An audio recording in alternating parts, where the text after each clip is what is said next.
Assalamualaikum warahmatullahi wabarakatuh.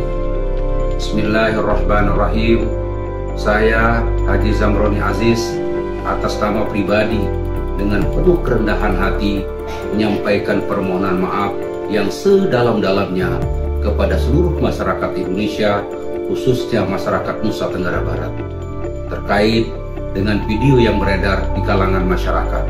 Saya menyadari sepenuhnya bahwa kejadian tersebut adalah murni kehilafan pribadi saya tanpa bermaksud menyinggung siapapun. Demikian permohonan maaf ini saya sampaikan, lebih kurangnya mohon maaf. Billahi taufiq wal hidayah. Nasrun minallah, wallahul muwaffiq wal hadi ila sabil rasyad wa ila aqwamit thoriq. Wassalamualaikum warahmatullahi wabarakatuh.